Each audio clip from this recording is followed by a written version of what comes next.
we accumulate these omega-6 fatty acids in our fat and in our cell membranes and in our mitochondria, which are the powerhouses of the cells.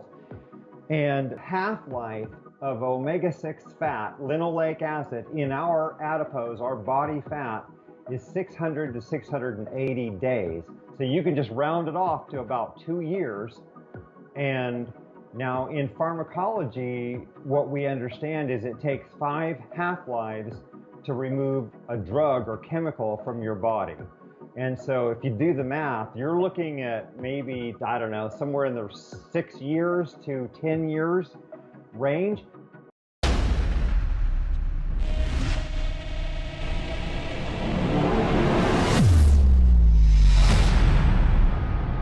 Hey guys, today we have a very special guest with us. He's Dr. Chris Knobbe.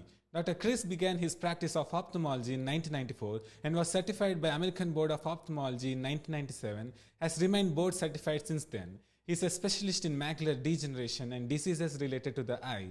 He has done enormous amount of research on the vegetable oils and how they can destroy our health. Dr. Chris is one of the few in this particular field to question whether there is a dietary component in macular degeneration. As we know, with great questions come great answers. Dr. Chris has discovered that it is not only preventable but treatable in the early to moderate stages with an ancestral diet. I highly recommend you guys to check out Dr. Chris' book, Ancestral Dietary Strategy to Prevent and Treat Macular Degeneration for Eye-Opening Insights. I'm very happy to invite Dr. Chris Knobbe to the show. Thanks, Chris, for coming to the show. Thanks, BNS. Oh, it's a pleasure. It's an honor and a pleasure to be on your show. Thank you so much. Thank you, Chris. Chris, before we go into the interview, can you share where can people connect with you? Yes, the best place to connect with me personally is at Cure AMD Foundation. That AMD stands for Age-Related Macular Degeneration, but the website is cureamd.org. Or you can just Google or search on Cure AMD Foundation, and you can find me and my work there. And you can also send a message to me through the contact there. And you can also find me on YouTube, and I've done quite a number of presentations that are on YouTube. Thank you, Chris, for sharing that. Chris, my first question is that you say that vegetable oils are the biological poisons. Can you talk about that? Yes. So that's a great question, and there's a really short answer and there's a really long answer. Let me give you the short and sweet version first, and then we can go wherever you want to, BNS, with this. But I would say that, first of all, we have to understand that vegetable oils, which is, when I say vegetable oils, that really is seed oils, and that is soybean, corn, canola, cottonseed, rapeseed, grapeseed, sunflower, safflower, and rice bran, primarily those. Those oils in our bodies, they're so severely dangerous because they're pro-oxidative, they're pro-inflammatory, they are toxic, and finally, they're nutrient deficient. And the other part of this, just very quick overview, is that the world never had vegetable oils until 1866. And it started with cottonseed oil in the United States. The good old United States of America brought these oils to us. The manufacturers started producing these. And eventually what happened, BNS, is that they used these oils to supplant and replace traditional animal fats like lard, butter, and beef tallow. And that's what that's the only fats really that we had other than good quality, fruit oils and such. And so anyway, but these vegetable oils, they supplanted and replaced lard, butter, and beef tallow. And just as an example, in the United States, lard, butter, and beef tallow as added fats in the diet represented 99 or 99.5% of all added fats in the diet in the year 1900. And by 2005, that number had dwindled drastically down to 14%. And so 86% of the added fats in the diet now came from vegetable oils in 2005, and the number's still going up. And this is what the whole world has done, is that, as we were discussing before we started this, is that the vegetable oils started, the consumption started in the United States, and then the United Kingdom quickly followed us, and we were sending vegetable oils to Europe by 1880. And then so then eventually what happened is I think as far as Asia is concerned, India, like we were talking about, and I don't have the best data on India, but in broad strokes, Asia was the last to consume vegetable oils in big quantities, and most of that has occurred since 1960. And so Japan, China, India, and South Korea, we have some pretty significant data on, and that shows that vegetable oils have gone way up. And with that, what we see is just a massive increase of all of the what most people call westernized diseases. So heart disease, cancer, stroke, hypertension, type 2 diabetes, metabolic syndrome, obesity, Alzheimer's disease, and age-related macular degeneration, which is the leading cause of irreversible vision loss and blindness in people over the age of 65 worldwide. So all these diseases, from heart disease to cancer to metabolic syndrome to obesity, all of these were extraordinary rarities in the 19th century worldwide. I mean, back then, people died primarily of infectious disease, is what they died of, and the childhood mortality was enormous because of mostly infectious disease. And that was true for all the world in the 19th century. And as you know, now today, 7 of the top 10 causes of death in the United States, for example, are all chronic diseases: heart disease, cancers, strokes, COPD, emphysema, Alzheimer's disease, type 2 diabetes. Those kinds of diseases are what's killing us today. So really, that's the short answer. Thank you, Chris, for answering that. Chris, many people are moving towards olive oil, coconut oil, and avocado oil these days. Do you think that they have enough vitamin A, D, and K2? Let me say this. First of all, there isn't any oil anywhere of any type that has any of the fat-soluble vitamins. This is what BNS is driving at, aren't you, BNS? The thing is that as far as nutrients, butter, even lard to some degree, and beef tallow, for example, those would give you some fat-soluble vitamins. Of those, butter would give you the most. But there isn't a single oil, including the healthy ones that would actually be quite healthy, like coconut oil, avocado oil, even palm kernel oil, which I think is used more in India, perhaps. Those oils are definitely because they're very rich in saturated fats, and they don't require the processing that all the other highly polyunsaturated oils require. So, but those oils, again, coconut, palm kernel, avocado oil, olive oil, good quality, authentic olive oil, those would be much safer oils to use. But again, they don't have the fat-soluble vitamins A, D, and K2 at all. They have absolutely zero. And so, my advice usually to keep things simple, and this is what we do personally, is don't use any oils in your cooking. just cook it, or just cook in butter is what we do. And here in the United States, I believe that the only safe oil that we have is probably coconut oil. The olive oil in the United States, and it's probably true in India, at least here, 79% of the olive oil is adulterated with those cheap, dangerous, highly polyunsaturated oils like soybean and canola. Now, I don't know exactly what are the prominent oils in India. I should have looked that up, but in like Japan, they are almost exclusively using soybean and rapeseed. And I don't know what it's like in India, but in terms of oils, that accounts for something like 97% of their oils. And soybean and canola are probably the biggest. They account for the bulk of the oils in the United States, and then you've got all those other dangerous ones that add.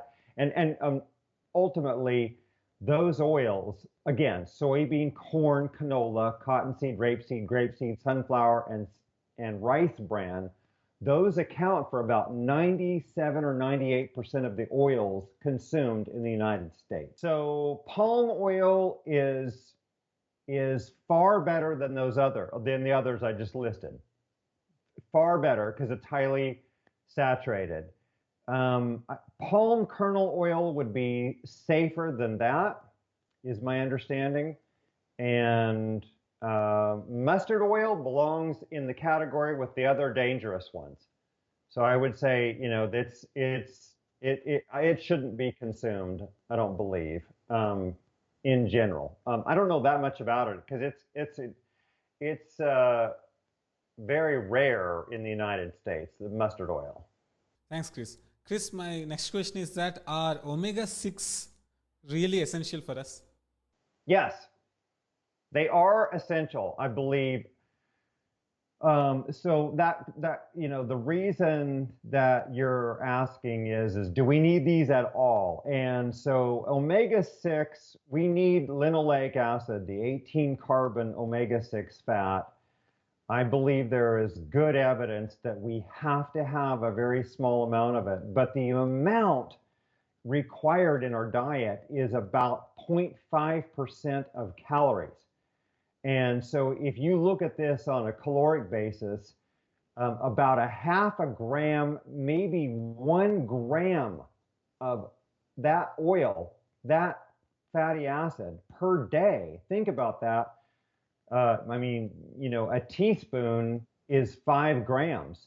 So 1/5 of a teaspoon of that oil would be all you need in your diet. I think if you remove to the best of my knowledge, the studies show that if you have no linoleic acid at all, and that's almost impossible to do, but if you did, if you could create a diet like that, the health outcomes in animals, that's the only place it's the only subjects that it's ever been completed on, those animals did not fare as well on a number of different parameters. So I think you need a tiny amount. So what I would tell you is that in the United States, for example, we modeled all this based on pasture-raised animals, 100% raised, grass-finished animals, and pastured lard, pastured chickens, you know, fowl, all of that, pastured eggs from chickens, perhaps. But if you look at that, the linoleic acid, the omega-6 linoleic acid consumption in the United States in 1865 was about 2.2 grams per day. So that rose to almost 5 grams a day by 1909.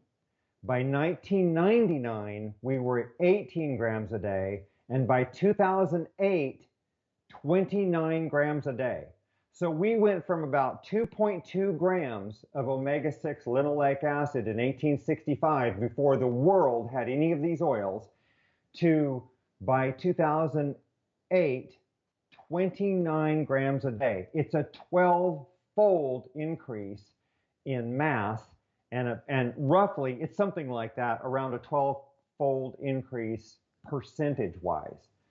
So this is devastating to our health, because what happens is just so the audience knows, is that we accumulate these omega-6 fatty acids in our fat and in our cell membranes and in our mitochondria, which are the powerhouses of the cells.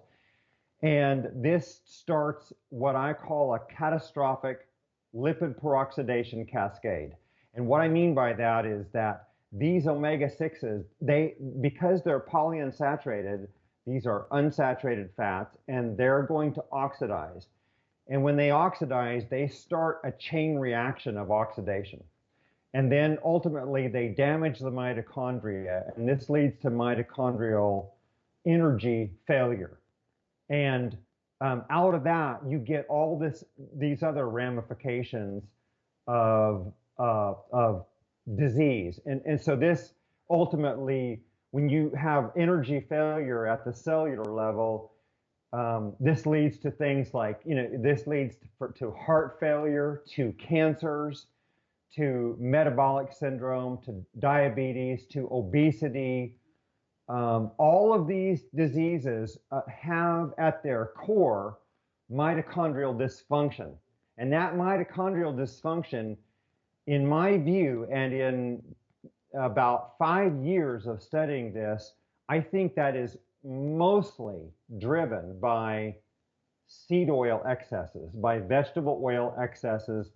I can't see anything else in our diet or lifestyle that even begins to compare to that. So sugar can play a role at very, very high levels of consumption, but the only way you can get sugar that high is mostly in laboratory animals. Even humans consuming multiple soda drinks a day will never get their fructose component of the sugar high enough to cause that kind of damage, I don't believe. Thank you, Chris, for answering that. Chris, can you say how much time it will take to get out the omega-6 out of our fat and membranes? Oh, I love that question. So, because that's something we have to know. This is frustrating, but it's also really important that we understand the fact that the half-life of omega-6 fat, linoleic acid, in our adipose, our body fat, is 600 to 680 days. So you can just round it off to about 2 years. And now in pharmacology, what we understand is it takes 5 half-lives to remove a drug or chemical from your body. And so if you do the math, you're looking at maybe, I don't know, somewhere in the 6 years to 10 years range. But I'll tell you this, now that's the bad news. And that is frustrating and hard to deal with. And people are commonly asking me, well, how do I speed that up?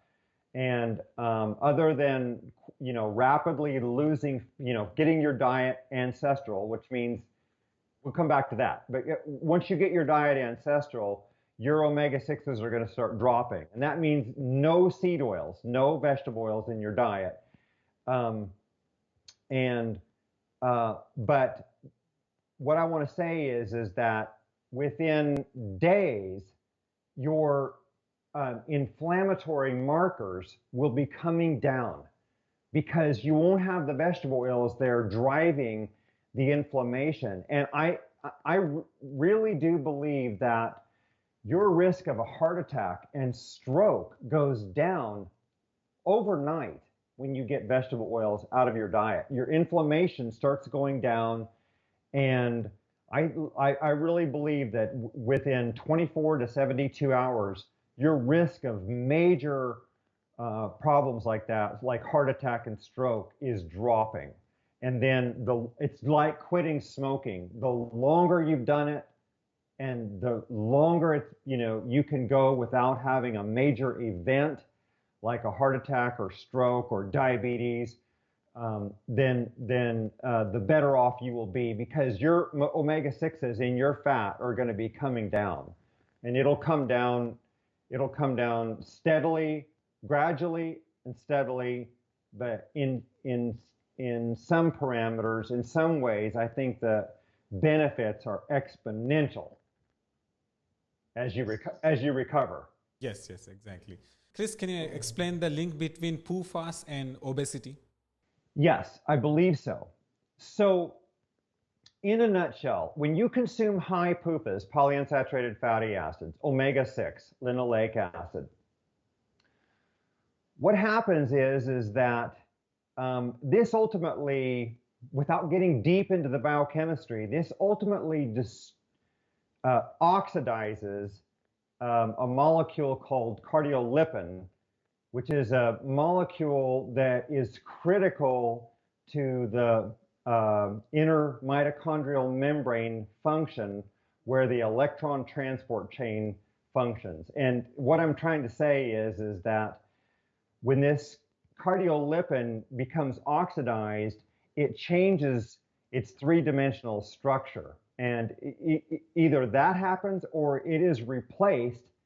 And this cardiolipin contains linoleic acid, interestingly. But anyway, so the linoleic acid in that molecule is either oxidized or it is replaced by other fatty acids. And then you have this three-dimensional conformational change in the molecule, and now you lose your proton gradient that is being built in your mitochondria, and that is the fuel, the energy to drive the production of ATP, adenosine triphosphate, which is the energy currency of the cell. So anyway, I guess let me say in one sentence that high pufas destroy mitochondrial function. You lose the ability to produce energy. And what happens then is that now your mitochondria can't properly burn fat for fuel. And this is devastating to our bodily function. This is devastating to the cell. And if it's devastating to the cell, it's devastating to our function. And what I believe happens is that now the cell can no longer burn fat for fuel. And so I think we have now what we see, what I believe we see is that the cells begin to store energy because they can't burn it properly. And now you're in an energy storage mode, and the cell is literally putting aside everything that comes in. If it comes in, it doesn't want the energy coming in, and this is why you become insulin resistant, because the cell is literally sick in this scenario. So it doesn't want the energy coming in, but the energy's got to go somewhere. So eventually it comes into the cell, and it's literally just stored in lipid droplets. And so now your cells are growing, we're growing, right? We're gaining weight, we're getting obese, or gaining fat, and at the same time we're losing our energy, our whole body energy, because of this problem at the cellular level. So here's what I see. So we're gaining weight, we're becoming obese potentially, and we are fatigued. We're losing our energy to do things, and so now you feel like a sloth. Perhaps. And so this is the whole scenario that I see that is driven primarily by seed oils. I'm not saying this is the only thing that is the issue, but this is in terms of low-hanging fruit, this is the first thing to get rid of. You get rid of this, get rid of all vegetable oils, and you can dramatically change this scenario. Thank you, Chris, for explaining so clearly. Sure. Chris, many health experts advise that pufas are very essential for our heart health. Can you say why it's a bad idea? Yes. So there's only one reason that nutrition organizations, nutrition institutions like the Harvard School of Public Health, and here in the United States, Tufts nutrition department in Boston, the Mayo Clinic Nutrition Department, the American Heart Association. There is one and only one reason, as far as I know, that they can recommend vegetable oils to us, and it is because our measured cholesterol goes down. Our LDL cholesterol goes down, and this has been the belief system that this is good. This is good. We've been told since the 1960s or 70s at least, and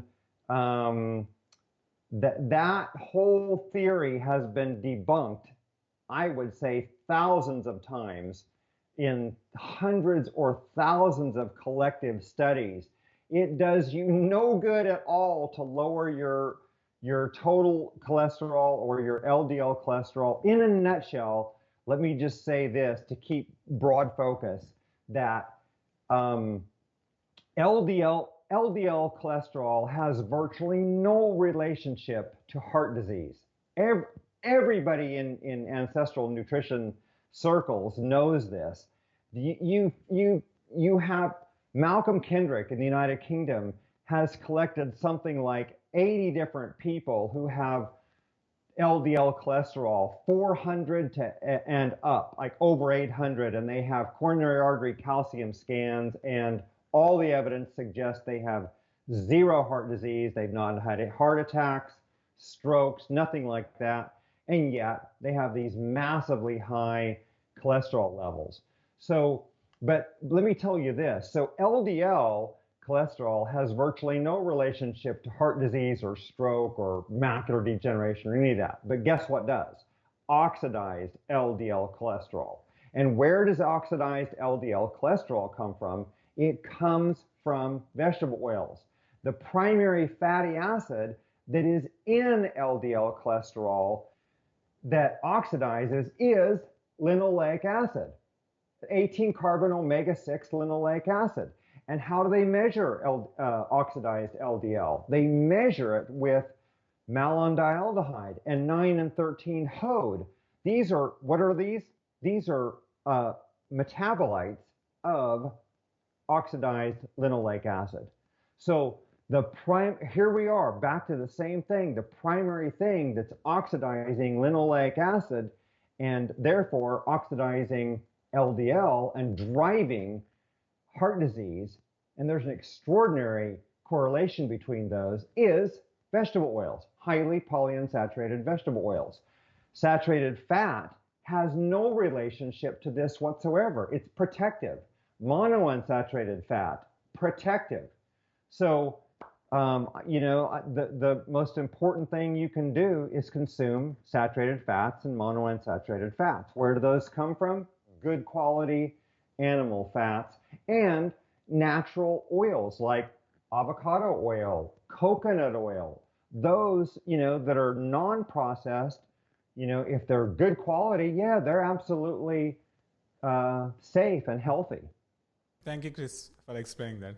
Chris, can you explain what is age-related macular degeneration and what is the link with pufas?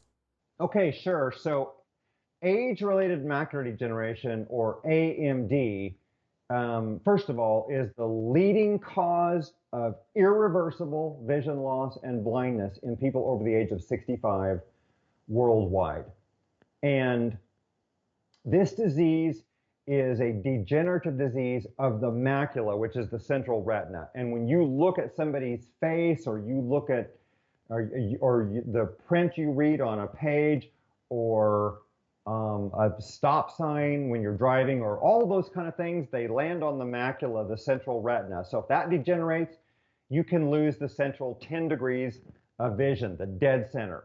And my research, which I started back in 2013, what I found out, which took months and months of study, is that this disease, macular degeneration, AMD, was an extreme medical rarity in the 19th century. In fact, for the whole world, between the years 1851, when it was first discoverable, till about 1930, there was no more than about 50 cases of macular degeneration in all the world's literature.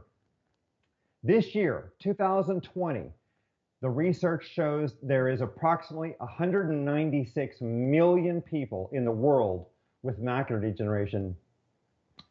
And of those BNS, around 2 million, about 1.95 million, are bilaterally blind. They are blind in both eyes. And if you do the math, this is probably causing about over 500 cases of blindness, bilateral blindness, both eyes blind, in the world every day. Now, let me just say this, back to so what I would say is that it's this. Let me get back to the big picture, which I really haven't talked about, is that what drives all of this disease, including macular degeneration, heart disease, cancer, strokes, Alzheimer's, obesity, is man-made, processed, nutrient-deficient, toxic foods. What are those? They are four things. They are refined added sugars, mostly refined flour. I'm trying to think of how to put it in your terms, but refined carbohydrates, vegetable oils, and trans fats. Those four things: sugars, flours, refined flours, cereal grains. That's what I should say. Cereal grains, vegetable oils, and trans fats. So if you remove those four things from the diet, now you're back to an ancestral diet. What does that mean? Now you're consuming animal meats, so like beef, fowl, fish, pork, eggs, fruits, vegetables, grains, maybe some nuts and seeds, and dairy. That's basically it. So, if you went to the grocery store or wherever you were on the whole planet in 1865, up to 1865, all you could come home with from the grocery store was just those foods: meats, fowl, fish, fruits, vegetables, grains, nuts, seeds, dairy. That's it. There weren't very many things, really. I mean, yes, there might be, thousands, but in general, there just weren't that many things. Now, for example, in the United States, there are 600,000, quote, food items. Well, of those, I mean, almost all of them are processed. And in the world today, the whole world, 75% of the world's food consumption is processed food. In other words, it's coming or has some basis in those four food components. So what's wrong with those four foods is they are A, nutrient deficient, meaning they don't have any micronutrients. There's no vitamins or minerals naturally in those foods. None. Second, toxicity. Where does that toxicity come from? It comes primarily from the polyunsaturated vegetable oils and the trans fats, and perhaps to some degree the fructose component of sugar. So again, the devil's triad, which I think is the term you use too, BNS, is sugars, refined flours, and vegetable oils. That's the devil's triad, as BNS put it. And I've heard other people say that, and I love that term because that's it. Get that out of your diet. You fix like 95%, maybe 90% of your problems right there, right off the top. That's all you had to do.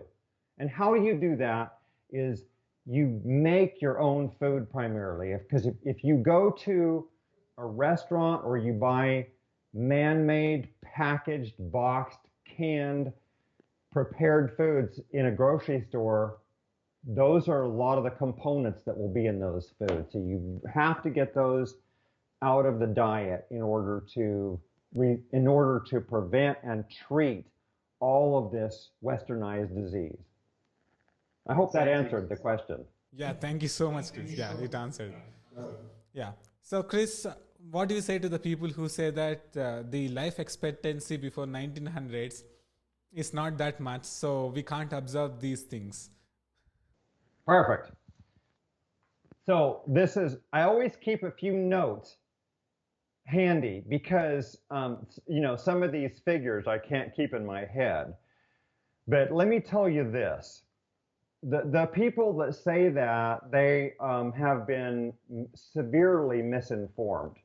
And the reason that they usually say this is they look at one thing. They look at life expectancy. And if you look at life expectancy in the 19th century, for example, it was really low. In fact, like for the United States, I think the life expectancy in the year 1900 was around 49 years. And then 1920, it was about 58 years, for example. And so then people draw the conclusion that everybody was dropping dead at age 50. Well, that's never been the case for any population ever, anywhere in history, ever, right? It's never occurred. So here's what happened. In the year 1800, 43.3% of the world's children did not live to see their fifth birthday. 43.3%. That's incredible right there, right? 1900 wasn't much better. 36.2% of the world's children did not live to see their fifth birthday. Anybody can go on Our World in Data and look at all this. It's all published. It's all in the record. There's been so many researchers that have gone back and looked at this. And let me give you some population examples. So in 1891, in England and Wales, for example, there were still 63% of the population alive at age 50, 43% alive at age 70, and 22% alive at age 80. That's 1891. In 1911, 71% of the population was still alive past age 50 and 51% alive past age 70. Okay? In the United States, I guess I don't have those numbers handy, but they are very similar to that. Girvin and Kaplan looked at hunter-gatherers, for example, and they determined that the modal, which is the most common age of death for hunter-gatherers who survive past age 15 years, is 72. That's the most common age of death, even for hunter-gatherers.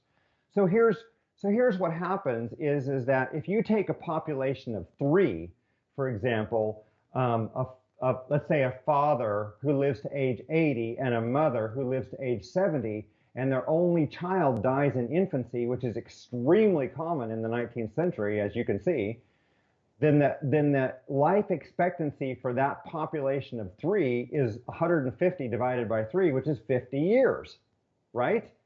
I mean, it's as simple as that. And so now this is why, this is what I was going to say, is 4% of the women in the year 1900 died in childbirth. The risk of death to the mother in childbirth in the United States was 1 to 1.5% per birth. And so overall, 4% of the women died in childbirth. All right, so now you've got roughly 25% of the children in the United States, for example, died before their 5th birthday in 1900. 4% of the women died in childbirth.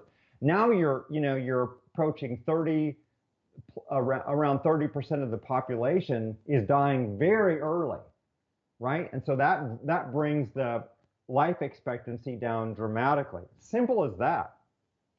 The first 9 U.S. presidents, which was the last of them to die, was Martin Van Buren in 1848, I believe. But the life the average life lived for the first 8 U.S. presidents was 79.4 years. But all the presidents in the United States that have died in the 20th century, or since the beginning of the 20th century, their average age of death was around 76 years. It's about 3.5 years difference, I think, is what the numbers came out to be. And I eliminated our president, John F. Kennedy, that was assassinated, so because that would not have been fair, right? So all the others died of natural causes, and they all died. Almost all died of chronic disease, like heart disease, cancers, strokes, things like that. That's so interesting, Chris. Thank you for sharing. Chris, are cold pressed oils safe? For the most part, yes. I would say in general, like a cold pressed olive oil or coconut oil or avocado oil, palm kernel oil and palm oil, if it was like those would be pretty safe overall. But again, none of them as safe as butter or a good pastured lard or beef tallow, meaning that if those fats came from an animal raised on pasture, on grass, those would still be healthier than all of those oils. There is not an oil that can measure up to the health benefits of a good quality animal fat, period. Chris, what are your thoughts on peanut oil? Yes. So, okay. So peanut oil and sesame oil, which have had a lot more use in Asia, definitely have a much better track record than, so we hadn't even talked about those yet, but they have a much better track record than all of the highly polyunsaturated oils, soybean, corn, canola, all those, right? So I think I'm sorry, I think peanut oil and sesame oil are kind of somewhere in the middle, but pretty good and pretty safe. They're not as safe as coconut oil or probably palm kernel oil or a good quality avocado oil.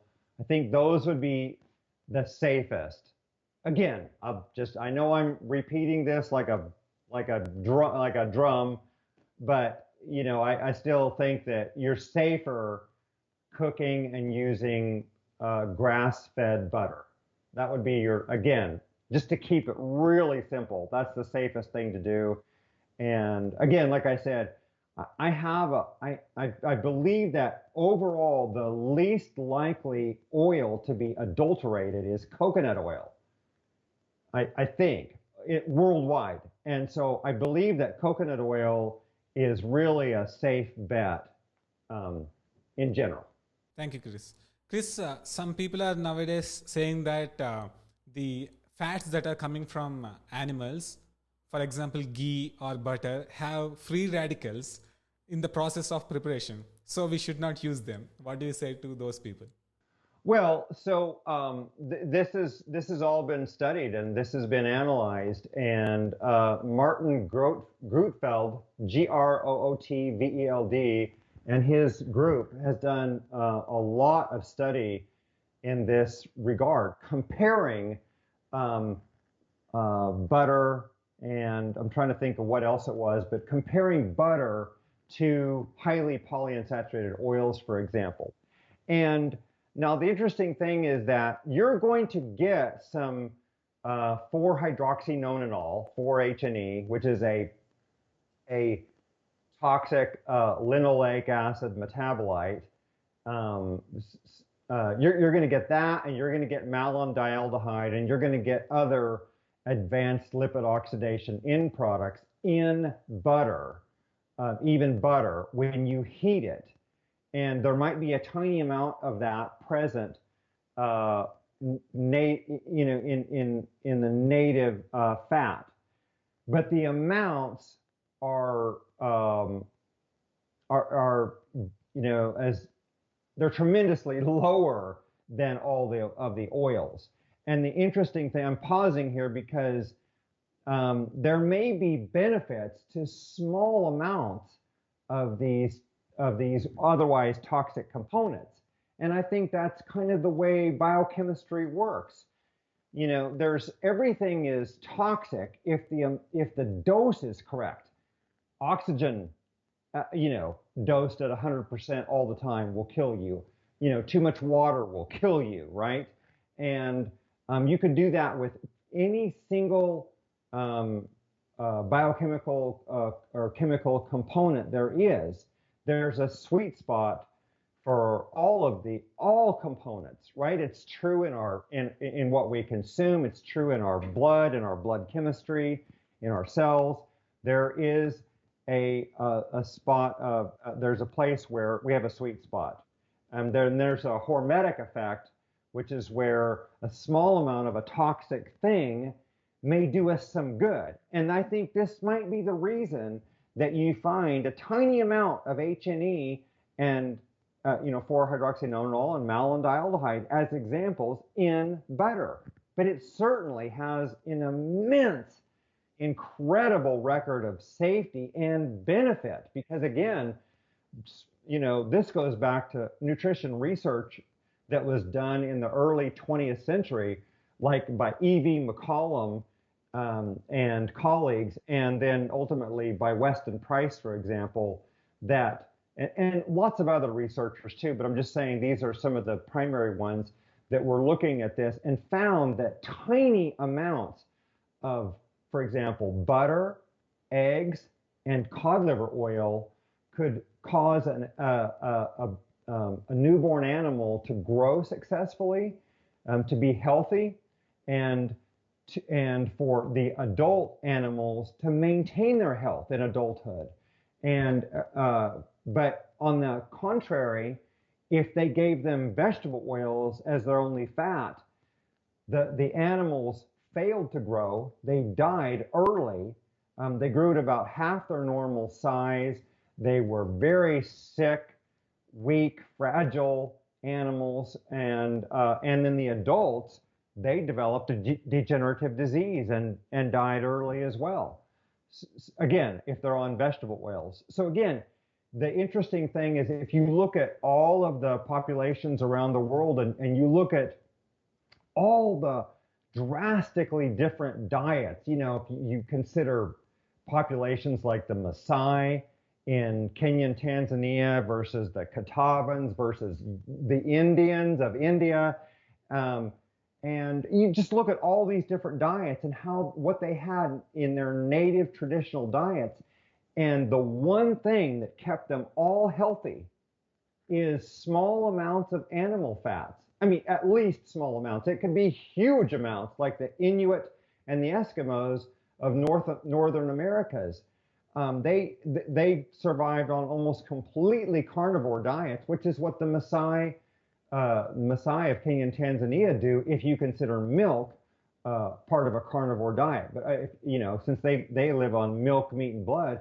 But if we look at all these radically different diets around the world, the one thing that keeps everybody healthy is they had no processed foods, in other words, no added sugars, no refined cereal grains like white flour, no vegetable oils, and no trans fats.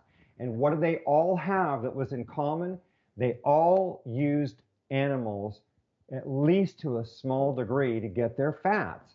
And those animal meats and fats like butter, eggs, milk, and cod liver oil, those played tremendous roles in keeping people healthy because they have the fat-soluble vitamins A, D, K2, and E. But you can get E from all kinds of sources, but you can't get A, D, and K2. They're not widely distributed in the food supply. This is why, see, what we're doing is if you look at the world, and the United States is the worst of the worst, we've replaced almost all of our natural animal fats like butter and eggs, and milk, even raw milk, and cod liver oil. We've replaced all of those mostly with vegetable oils. And that's the worst possible thing you could do. That's the worst thing you could do.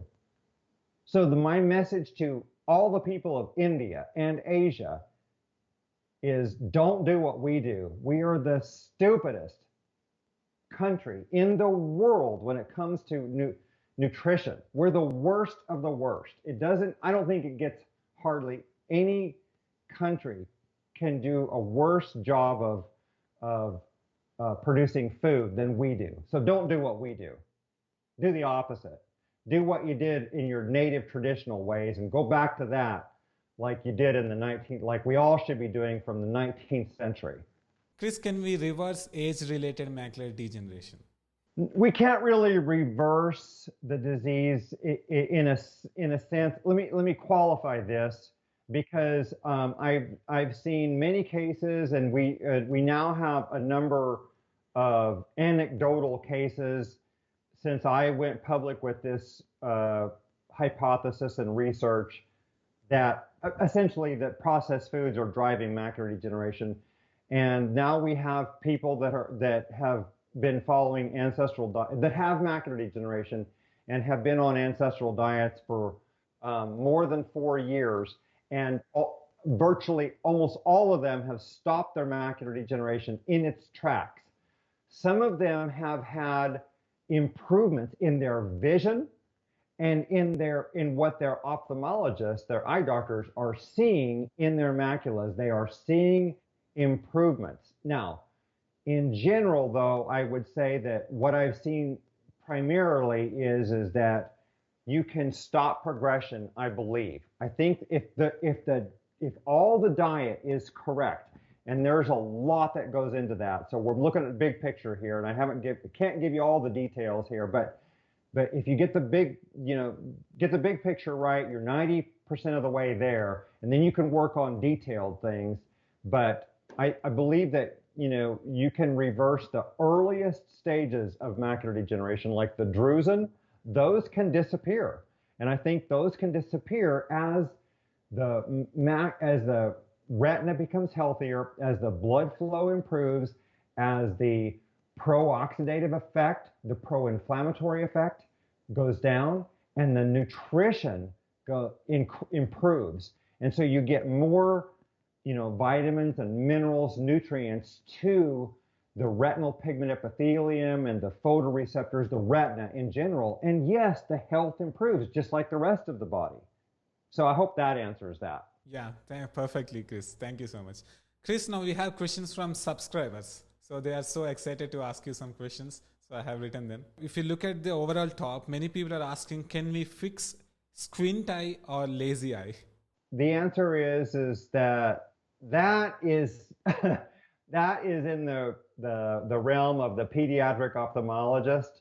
And so squint eye or strabismus, crooked eyes, and then let me just address lazy eye really means amblyopia. That's reduced vision, and that's a complicated answer. But in a nutshell, those children, I should say, need to be managed by a pediatric ophthalmologist. And so you can potentially straighten the eyes with surgery, and you can manage amblyopia by patching and correct glasses. I won't want to go into all the detail there, but let me just say that all children need to have their vision checked at a very young age, and they need to be, and if they have a crooked eye or quote lazy eye, those kind of things, they need to be evaluated by a pediatric ophthalmologist or just a general ophthalmologist as early and quickly as possible. Yeah, thank you, Chris. Chris, now Sai CH is asking, these days vitamins like A, D, and E and other vitamins are being added to refined oils. Then why should we eat ghee or butter? So if the vitamins are being added to the oils, why should we eat ghee or butter? Yeah. So if that is true, if you're adding those vitamins to the oils, and I'm not aware of that happening, they do put vitamin E in vegetable oils. They will put vitamin E because they're trying to keep it from oxidizing, because it oxidizes severely. And oxidation means that the oil is rancid, and the rancid oil, it stinks. It has an odor. But at the end of the processing, they deodorize it. Now, but back to the question. So let's say you could take a vegetable oil and you put vitamins A and D and K2 in it, and E. If you put all those in there, that might help, but it might also do harm. And we're back to the same problem is that now, and we've complicated things because now you're putting in artificially produced vitamins into this oil to try to make it better. It's the same thing as taking processed foods like refined white wheat flour, which is completely nutrient deficient, and putting vitamins in there. It's not natural. It's just like taking a supplement. And at least 90 to 95% of the research overall shows that vitamin supplements are not achieving their intended benefit of producing better health. And so we see papers. There's one. I'm trying to think of the title of it, but essentially says, "Stop wasting your money on vitamins and minerals. They're doing no good." And that's really the big picture. If you look at the thousands of studies about supplemental at least vitamins, that doesn't work very well. Now, I will say that I think that supplementing minerals, that has a big place in our potential diets. Like, for example, iron, magnesium, calcium. And the reason for this is because A, most people are eating too much processed food and they're not getting those minerals. B, the soils are not nearly as sufficient in those minerals as they once were, so they're mineral depleted. That means the plants are mineral depleted, and the animals or the people that eat those plants are also being depleted. And so I think there's a very significant place for adding minerals in the diet, and that gets very complicated. But for the most part, I think that trying to supplement vitamins is not the optimal way to go. Now, if your diet is terrible, if you're on a processed food diet and you get 75% of your diet from processed foods like the world does in general, then I believe there's a place to take vitamins, a multivitamin, because your diet is terrible and it's vitamin deficient and it's mineral deficient. So now you need everything. So now supplementation makes sense for those, might make sense for those people. Even there, most of the time it's not working. Thank you, Chris. Chris, Abhishek Reddy is asking, can fish oil helps with eyesight? If it comes from the fish, yes. If it comes in a pill or a bottle, no. The reason being, and this has been studied also, I have scientific papers on this, even fish oil in a capsule, when you take the oil out of the fish and you've taken it, out of the animal, and you put it, now you've exposed it to oxygen, you've exposed it to light, the natural antioxidants are not there, and so what happens? Well, the fish oil oxidizes.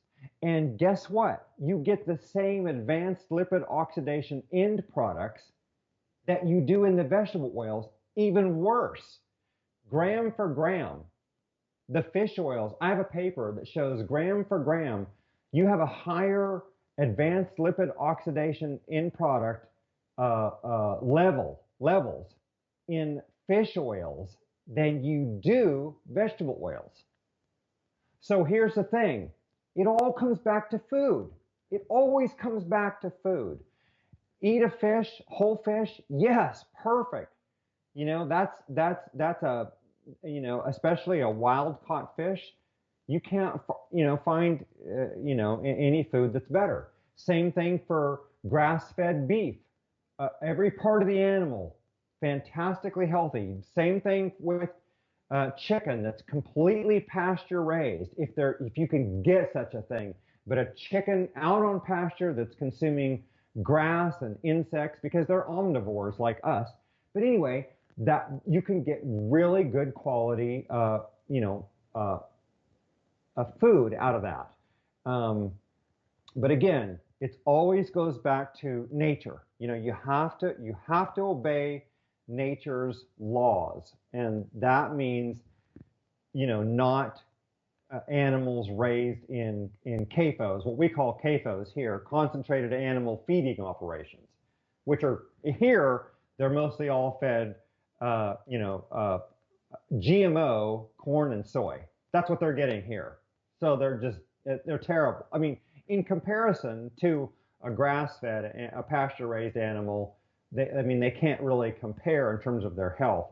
But I will say this, the worst raised animal fed GMO corn and soy is better than vegetable oils by a long shot. By a long shot. Tremendously, you're better off with those. So your worst beef, from a CAFO raised animal is probably, in terms of the fat, the quality of that is exponentially better than any vegetable oil. Thank you, Chris. Chris, Neha is asking how to improve optic nerve health. I don't really think I can answer that because the question is so fantastically broad. I mean, there are so many things that can go wrong with the optic nerve. The primary thing right off the top is that's where glaucoma causes this damage, is to the optic nerve. Optic neuritis, like you'd get in multiple sclerosis, that's an optic nerve disorder. And then there's ischemic optic neuropathy, like poor blood flow to the optic nerve. So it's a very, very, very broad question. And in general, I would just say that, of course, the best thing for the optic nerve, because it needs a blood supply and it needs good nutrition and all of that, is again an ancestral diet, the exact same diet.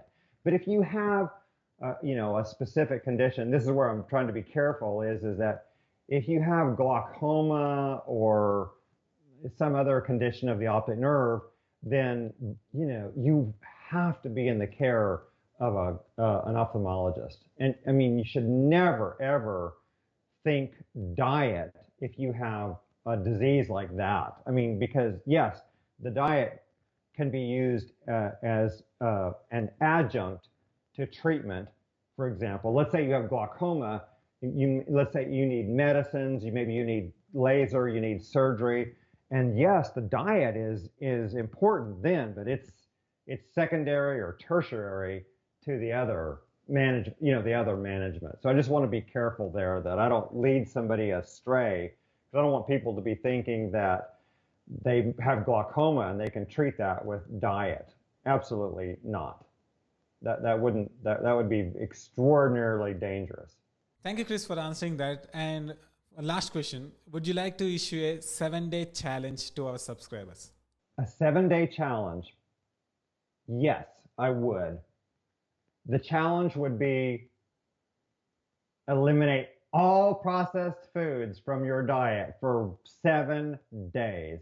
See what happens to you. That means make all of your own food.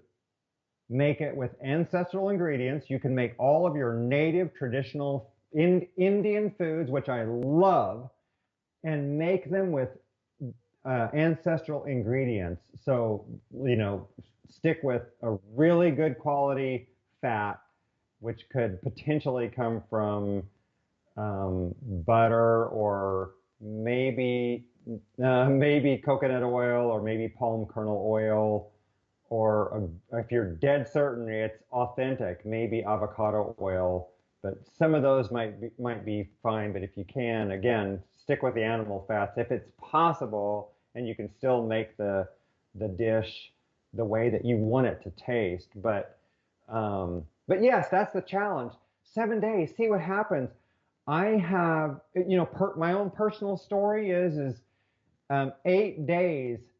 When I first went on a paleo diet back in 2011, 8 days on that on just a partial paleo diet, and my arthritis was 80% better. 8 days, 80% better. And so, I mean, this is the whole reason I'm here, is because I'd suffered with arthritis for 16 years. And there's been more challenges, and it's a long story. But here's the incredible thing to me, is that I have almost completely reversed very severe arthritis with nothing but diet. I'm not taking any medicines and have not had any surgeries that could help it. And so all been done with diet. But no physician, no doctor has ever told me that changing my diet could help my arthritis. Not one. Now, oh, wait a minute. I should clarify that. Functional medicine doctors, like naturopathic doctors, of course. But allopathic physicians, like my colleagues, not one of them has ever even suggested that a dietary change could help arthritis. That's the whole that's what got me into this. BNS was just that. Yes, Chris, and you have done a wonderful job, and I really like your seminars. So, thank you, Chris, once again for coming to the show and helping us to become more healthy. Thank you so much, BNS. It's really been an honor and a pleasure. So now I have a friend, and hopefully I'll make a whole lot more friends in India. Thank you. Thank you. Please subscribe to BNS Goku Great. Thank you.